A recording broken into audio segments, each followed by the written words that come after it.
Hello, and welcome to the Internal Energy Show. Presents conversations on consciousness. And today we're going to be talking about what I feel a lot of my clients and my friends and people have been experiencing is what we're calling is the energy roller coaster that we're kind of going on, and some of the frequencies and what Earth's creating and doing, and even some of the lunar events. And today, joining me to talk about these amazing topics and all different kinds of things where we try to work towards raising the planet's vibration one heart at a time is my amazing dear friend Brenda Calvin. Thank you so much, Manette. I am thrilled to be here today and to share the energy in the space with you. I'm so grateful that you chose to play. Brenda is an amazing being. She is just to be in the presence of her heart, your heart opens up. So it's this really beautiful space, and she's an amazing teacher. If you ever have an opportunity to take one of her classes, I highly recommend it. She teaches with such grace and kindness that everybody leaves that class more expansive. So I just want to express my gratitude for that. Thank you. For who you are and who you be, and the beautiful contribution you have been to my life, and to the energies and Earth and so many things. Thank you. Yes, I adore teaching, adore sharing information. I teach a modality called the Seraphim Blueprint, which is phenomenal energy healing with a high angel called the Seraphim. I also teach Reiki certification classes as well, and I'm a practitioner of a number of different modalities of energy healing, utilizing even essential oils as energy as well. So. And I heard sound now too, right?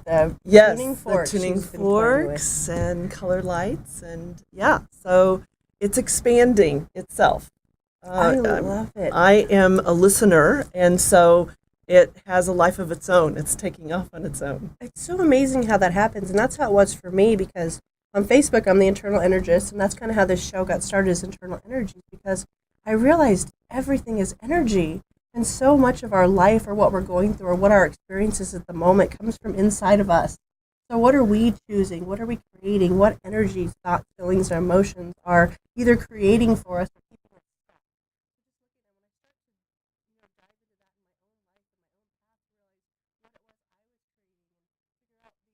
Tools, I realize there's no set rules of enlightenment or higher consciousness.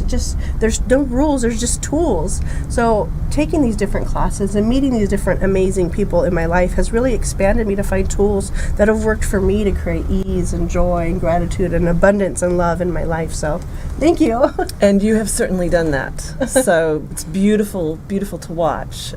It is an alchemy that occurs, and it's different, I think, for every individual, the path that you take. But I believe that we are all in this together, and that we are emerging, evolving into something more. And this is a very transformative time to be on Earth. And to be in the third dimension. And I'm just thrilled that I get to share it with people like yourself, and that we get to do this together. That's what's been so amazing, is that the sphere of people here in the Las Vegas area is just an amazing, extraordinary group of individuals.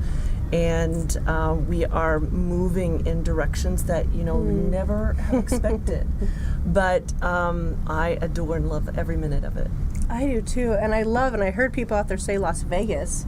You wouldn't think of the spiritual community in Las Vegas. Exactly. But it's amazing, the energy out here, and the collaborative group of people that have come together to contribute in their own way. And I love your wording of it. It's this alchemy, because every single one of us is unique. There's only one of us on the planet. So yes. When we create with these tools, there may be a hammer or a screwdriver, but what beautiful creation everybody creates is so unique, and it's such a contribution to everyone that it inspires. And you just see this next level of, I've never even thought of using the tool like that. Yes. Wow. And so having this group of people like you described is so expansive and so light and just so inspiring to be around. You get to see people come and even from baby steps, I've seen people just come in and say, so what is this energy stuff? Yes. What's going on here? All I know is I'm feeling stuck and I'm looking for something, something different.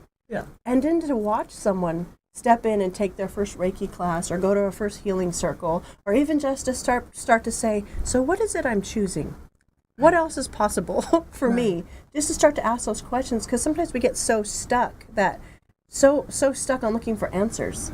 Right. When if we just started to ask more questions, we get out of our head space and into our heart space where we can start to receive. Right.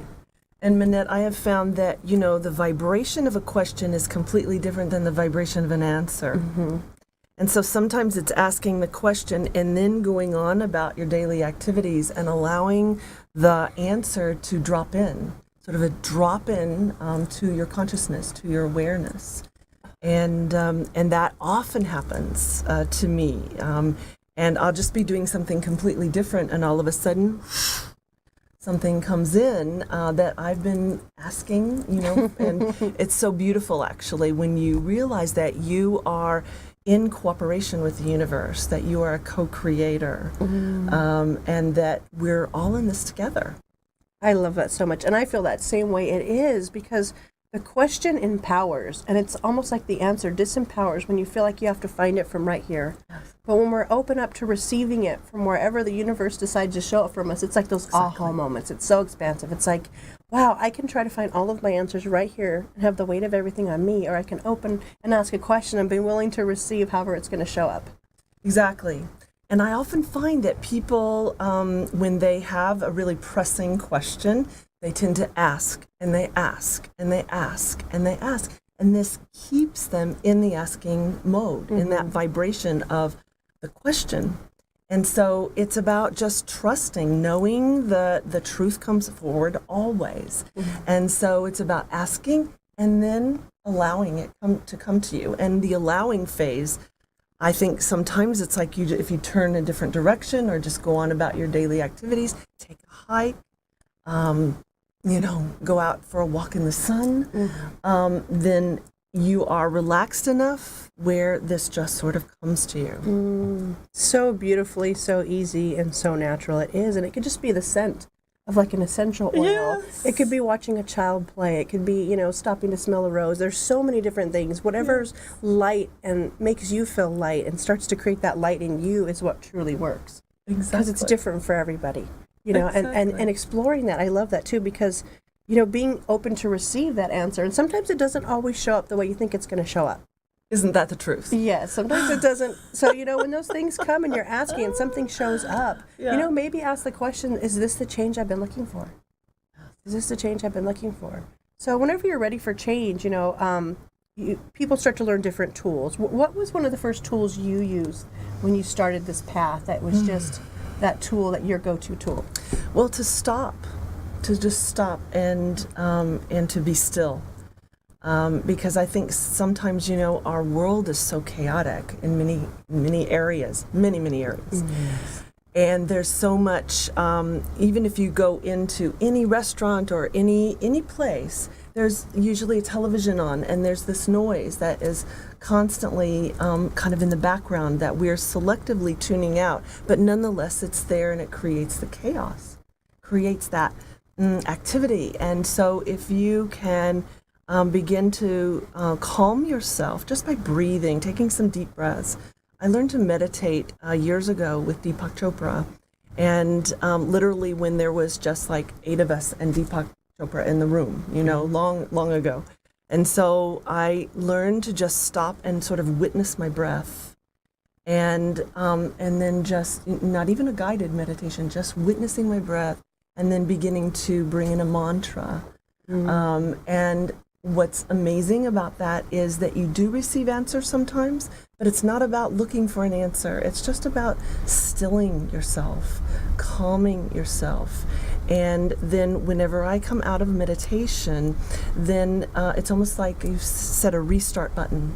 There's something different about from where you are perceiving things. Oh, I love that. So you become present.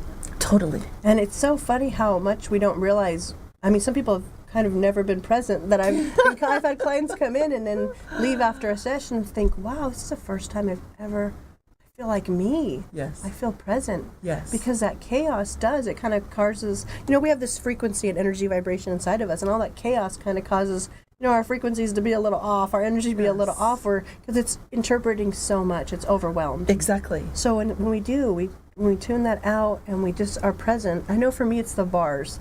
I know anytime I'm having that, because that quiets my monkey mind every time. I just sit there, I have a bar session, and I'm like, wow, hey, body, hi, what can we create now? And it's that inner peace. Exactly. So look for a tool that resonates for you to find a way to be present. Even if it's just starting to ask the question, what would it take for me to be more present? What can I find today? What grand and glorious adventure can I go on to be more present in my life, in my choices, in my receiving? I mean, it's so amazing when we start to make the choice to be present. I love that. Totally. And so over the years, then things have, I've begun to layer, not only in my practice, in my healing practice, but for my meditation. Mm-hmm. So I will grab a bottle of sacred frankincense, or I will pull some other essential oil in and, put this into my field. We did this right before the show. Together, which was great. So just bringing this in, smelling, because the essential oils, the really pure ones, like Young Living oils, which is what I use, this goes into the amygdala, this limbic part of the brain where we catalog all of our emotions. And so it helps to, take you to that stillness. So you have another tool there. So I love this idea of layering. And so in my practice, layering not only all of the energy modalities that I use, but the essential oils and then the tuning forks, because we're mostly vibration, sound, energy. If we were to put our hands under a high-powered microscope, it would be vibrating at thousands of times per second. The table, everything is energy. And so if we can begin to think in those terms and learn what helps us to expand, to still our minds, this is really, really an extraordinary tool. I love that, because everything is energy. Yes. And we start to realize what energies we have going inside, our internal energies. Wow, And I know there's a lot of people now that have done quite a bit of work. Yes. And are in places where they feel connected and they know what it's like to be present in the universe and present with themselves and present in their body, and have explored so many of these different modalities that I know right now there seems to be a bit of a roller coaster ride going on. I know I might practice big energy. I've had a lot of clients coming in feeling like I'm on a roller coaster. Yeah. I'm having these aches, these pains, and so I wanted to talk a bit about that, because I know I've heard some people call them, this isn't by no means medical advice. If you feel drawn to go and you're guided to go to the doctor, go seek medical attention. But I know there's some people in my world, that have come into my practice that have explored that and still couldn't find answers. Right. And, some of these symptoms that they're showing up with may be, headaches, nausea, changes in sleeping pattern, changing in eating, a general discomfort or overwhelming headaches. I've heard some people refer to them as ascension symptoms. I have too. I've heard that term as well. And also more emotionally based ones, maybe anxiety. Or even I don't have anything that is really causing me to cerebrally to be full of anxiety, but I just have this, I have no idea where it's coming from kind of feeling. Anxiety or not being able to sleep, insomnia, I hear that a lot as well. And so absolutely, this is part of our evolution in many cases. And so, again, if you can find a quiet place, if you can have a session, this is very much very helpful to kind of clearing, because a lot of it is energies, residual of low vibrational energies. I mean, like anger, fear, frustration, animosity, these kinds of things. This is the residual of that being mined out of us, being excavated out of us.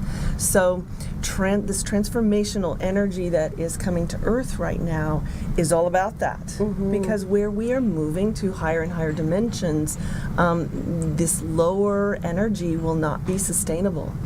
and nor do we want it to be. Yes. So it's like that time for that next level of clearing. Totally. So if they exist anywhere, the frequencies, I mean, even the earth is contributing to that. We're going to talk a little bit more about the earth and some of these things in the next segment. But I know, too, one of the things I've been finding, for me, like a really good tool, so when you're feeling this level of anxiety or this overwhelming or these symptoms, I've noticed a big part is some of it's coming from internally, from these lower vibrations or things that, these lessons we need to learn in this lifetime, or things that are ours, but also some of them are not ours. Some people have gained such a greater level of awareness now. What if you're just so much more aware of the anxiety in the world or the chaos that's going on around you? So I know one thing that I really like when I'm aware of this is I say, are any of these mine? If not, return to sender with love and consciousness. Absolutely. But what I love too is I always say, what would it take for my level of awareness? And as soon as I start to acknowledge the level of awareness, my body's like, oh, this isn't all art. It just gets kind of light. So what would it take for a level of awareness to be equal to our space of allowance? Mm-hmm. And that seems to allow me to breathe a little bit, because it's like when we're first tuning in, it's like when you're so aware, it's like getting 100 radio stations at once. Yes. So it kind of causes that anxiety and overwhelming. So I really like that what would it take for my space of awareness? It seems acknowledging that it is awareness. What if you're just more aware than you've ever been before? Of not only yourself, but everyone around you and the earth and what it requires. So what it would take for your space of awareness and your space of allowance to be equal. Yes. I like that. I do too.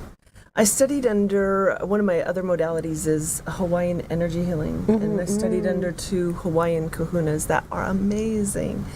And one of the things that they taught me about being an empath is that we have these sort of like feelers that come out of the crown chakra, and that we can begin when we go into public places, like say an airport or other areas where there are just lots of energies, lots of people, that we have a bit of control, where we can actually have the intention of pulling these in a little bit when we are in huge areas where there's lots of population. And then when we are working with clients, then we can actually extend that out, because that's what's helping us to have an awareness about where to go and what needs to be done on the client. But this idea of we talked about this a little bit, feeling and sensing. And so the idea of moving beyond feeling that every other person that you're around is feeling, but just being able to sense that, and it is from that space, as opposed to feeling everything that everyone's feeling.